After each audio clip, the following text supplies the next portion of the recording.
So good morning everyone, this is Divyansh. और आज हम लोग लीड कोड का प्रॉब्लम 1503 डिस्कस करेंगे। ये आज का प्रॉब्लम ऑफ द डे है। ओके, तो इस प्रॉब्लम में हमें बोल रहा है कि एक वुडन प्लैंक दिया हुआ है। ओके, और वो n मीटर्स का है। जैसे कि एक ये प्लैंक है, वुडन प्लैंक, और ये n मीटर्स का है, n मीटर्स का। और इस पे बोल रहा है, इस पे कुछ एंड्स हैं। जैसे कि अगर मैं इसको 4 मीटर्स का एक प्लैंक बनाता हूँ, 0, 1, 2, 3 और 4। ये 4 मीटर्स का एक प्लैंक है। अगर यहाँ पे एक एंट है और ये राइट साइड चल रही है, और थर्ड पे एक एंट है थर्ड मीटर पे, और वो लेफ्ट साइड चल रही है। ओके, सो इस क्वेश्चन में हमें बोल रहा है कि कुछ एंड्स हैं, कुछ लेफ्ट साइड जा रही हैं और कुछ राइट साइड जा रही हैं। ओके, और अगर वो टकराती हैं, मीन्स कि अगर वो स्ट्राइक करती हैं, तो वो अपनी डायरेक्शन चेंज कर लेंगे। तो डायरेक्शन चेंज करने का क्या मतलब है? जैसे कि जो एंट पोजीशन 1 पे थी और एंट पोजीशन 3 पे थी, ये अपोजिट डायरेक्शन में आ रही हैं। ये इधर आ रही है और ये वाली एंट इधर आ रही है, तो यहाँ पे स्ट्राइक करेंगी। तो 1 सेकेंड बाद, हाँ, और 1 मीटर ट्रैवल करने में 1 सेकेंड लग रहा है इन्हें। ओके, तो 1 सेकेंड बाद ये वाली एंट यहाँ पे आ जाएगी, और जो राइट वाली एंट थी वो यहाँ पे आके स्ट्राइक कर देंगी दोनों। और जैसे ही स्ट्राइक होती है, क्वेश्चन में बोल रहा है हमें कि अपनी डायरेक्शन चेंज कर लेंगे। यानी कि ये वाली जो एंड थी, अब वो उसकी डायरेक्शन उल्टी हो गई, फिर वापस वो टर्न हो जाएगी, और ये वाली एंड भी वापस टर्न हो जाएगी। अगर लेफ़्ट जा रही थी तो राइट हो जाएंगी, राइट जा रही है तो लेफ़्ट हो जाएंगी। बस अपनी डायरेक्शन चेंज कर लेंगे। ओके, तो हमें बोल रहा है कि अपनी डायरेक्शन ये चेंज कर लेंगे, और चेंज करते ही फिर वो वापस अपनी डायरेक्शन में चलने लगेंगी।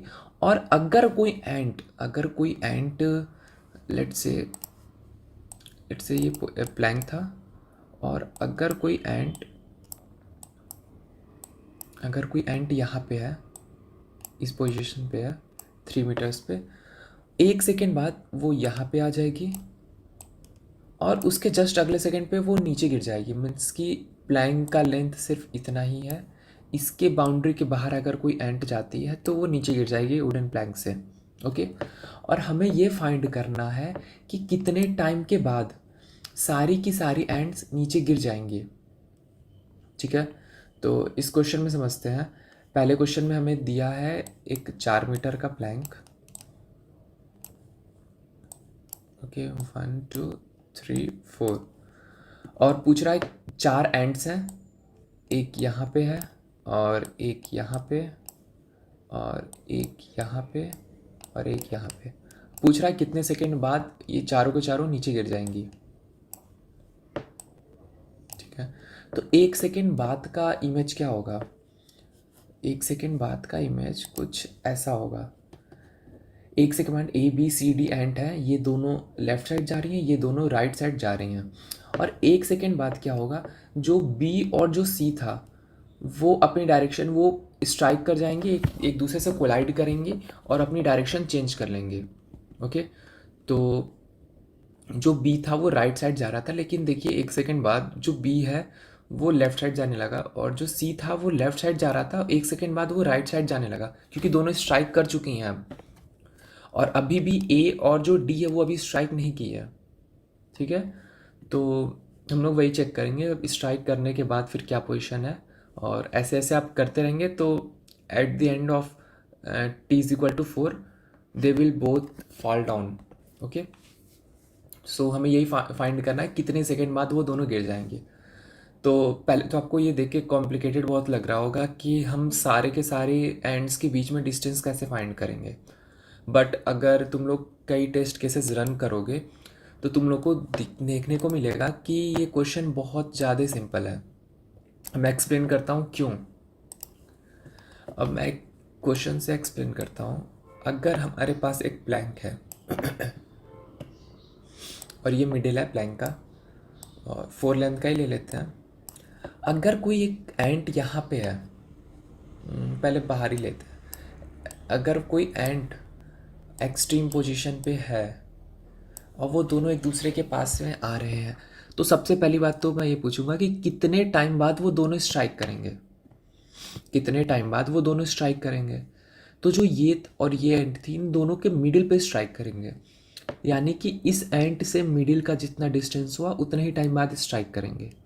वैसे ही इस एंड से मिडिल का जो डिस्टेंस हुआ उतने ही टाइम बाद स्ट्राइक करेंगे। ये रहा मिडिल, ठीक है। तो मिडिल पहुंचने के लिए इस एंड को 2 सेकेंड चाहिए, इस एंड को भी 2 सेकेंड चाहिए, ठीक है। तो यानी कि 2 सेकेंड बाद, 2 सेकेंड बाद उनकी पोजीशन कुछ ऐसे रहेगी। अभी जस्ट कोलाइड कर रहा है, हाँ, और कोलिजन पे और चेंज करने के टाइम में 0 सेकेंड्स है, ऐसा क्वेश्चन में दिया। मतलब कि डायरेक्शन चेंज करने में कोई टाइम नहीं लग रहा है, सिर्फ 1 मीटर ट्रैवल करने में ही एक सेकेंड लग रहा है। तो जैसे ही कोलाइड करेंगे, अब ये डायरेक्शन अपना अपना चेंज कर लेंगे, फिर ये वापस चला जाएगा, ये भी अपने घर वापस चला जाएगा। और फिर अब ये कितना ट्रैवल किया था, 2 मीटर, और बचा हुआ कितना, ये एक तो एंड पे था इसलिए 2 मीटर इसको और ट्रैवल करना पड़ेगा एंड पे पहुंचने के लिए। ये जो एंड था इस पे पहुंचने के लिए 2 मीटर इसको और ट्रैवल कर, यानी कि 4 मिनट बाद, यानी कि 4 सेकेंड बाद ये जो एंड था वो इससे नीचे गिर जाएगा। ये बाउंड्री से लेफ्ट साइड आके ये नीचे गिर जाएगा। वैसे ये वाला जो था 4 सेकेंड बाद इधर आके नीचे गिर जाएगा। तो हमें यही फाइंड करना था। अब तुम लोग बोल सकते हो कि ये तो एक्सट्रीम पोजीशन में था इसलिए 60 सेकेंड आ रहा है। अब एक इंटरमीडिएट पोजीशन ले सकते हैं। अब इसको लेते हैं इंटरमीडिएट पोजीशन।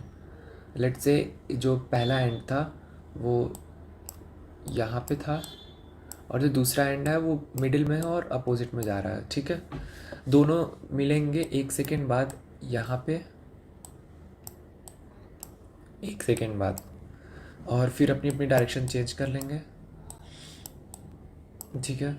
और जो ये पहला वाला एंड था जो राइट जा रहा था, अब वो लेफ़्ट जाने लगा, और फिर 1 सेकेंड बाद, 2 सेकेंड बाद क्या होगा, ये वाला एंड गिर जाएगा नीचे और ये वाला एंड अभी मिडिल पे पहुंचेगा 2 सेकेंड बाद। फिर इसको 2 सेकेंड और एक्स्ट्रा लगेंगे एक्सट्रीम पोजीशन पहुंचने के लिए, यानी कि 4 सेकेंड बाद वो पूरा का पूरा नीचे गिर जाएगा और लेफ़्ट वाला तो पहले ही गिर चुका था, ठीक है।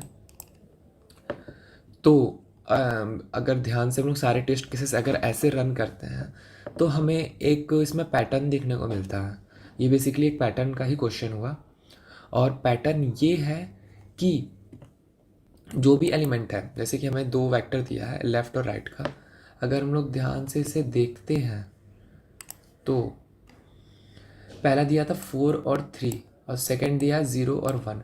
तो जो पहला एलिमेंट है जो लेफ़्ट वाला दिया है हमें उतना ही टाइम लगेगा गिरने में, मीन्स कि 4, 3 इसमें से दो जो मैक्सिमम हो, ठीक है, जो मैक्सिमम हो उतने ही टाइम लगेंगे।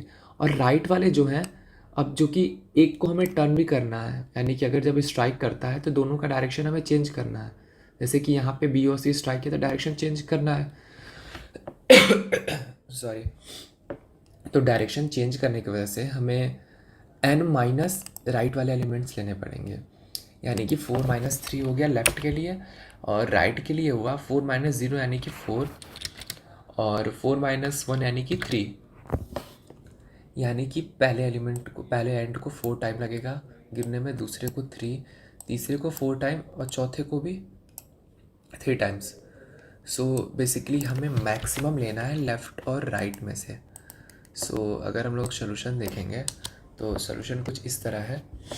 सबसे पहले हमें एक आंसर को 0 से डिफाइन कर देंगे और उसके बाद लेफ़्ट एरे को पूरी तरह ट्रैवर्स करेंगे और उसमें से मैक्सिमम फाइंड करते रहेंगे, और राइट, फिर उसके बाद हम लोग राइट एरे को भी ट्रैवल करेंगे, उसमें भी मैक्सिमम फाइंड करेंगे और आंसर में स्टोर करते रहें।